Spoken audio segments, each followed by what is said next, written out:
Sur le fond, l'expérience consommatoire est devenue clivée entre deux types d'expériences qui sont diamétralement opposées.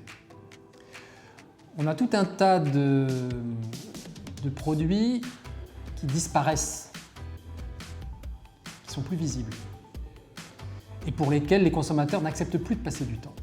On s'est aperçu que les gens qui se sont retrouvés dans les magasins de discount et de hard discount, c'était beaucoup de classes moyennes. Et pourquoi il y avait des classes moyennes qui allaient acheter des produits à bas prix? Parce que c'était, non pas parce qu'ils en avaient besoin objectivement, mais parce qu'ils avaient désinvesti le discours des marques, notamment sur les produits de grande consommation, les produits de nettoyage, etc. Et ils ont transformé ces produits en un flux. Et d'un autre côté, dans la mesure où les consommateurs cherchent dans l'acte consommatoire une histoire dans laquelle ils aient un rôle, dans laquelle ils aient une place, là il y a une deuxième voie dans l'acte consommatoire et notamment dans sa distribution et sa livraison. Ça veut dire que sur le fond, on va vouloir faire durer l'expérience consommatoire. La faire durer, ça veut dire, alors dans le retail, c'est être reçu, et quand c'est livré chez soi, c'est une offrande, c'est pas une livraison.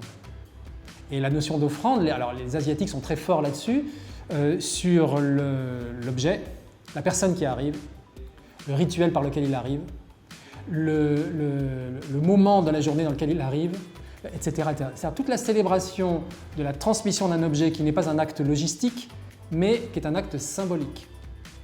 Donc la livraison prend la place du flagship store. Et non seulement pour des raisons rationnelles, la bonne heure, la bonne personne, la bonne politesse, mais également pour toute la dimension, je dirais, à la fois festive, rituelle, et également sur la résonance avec la promesse de la marque. On est en train de redécouvrir que ce qui fait la livraison, ce n'est pas la logistique, c'est la considération. La considération portée, pas seulement aux consommateurs, mais à tout le monde. Tout le monde est gagnant dans cette affaire, puisque une belle livraison va donner de la valeur au livreur lui-même.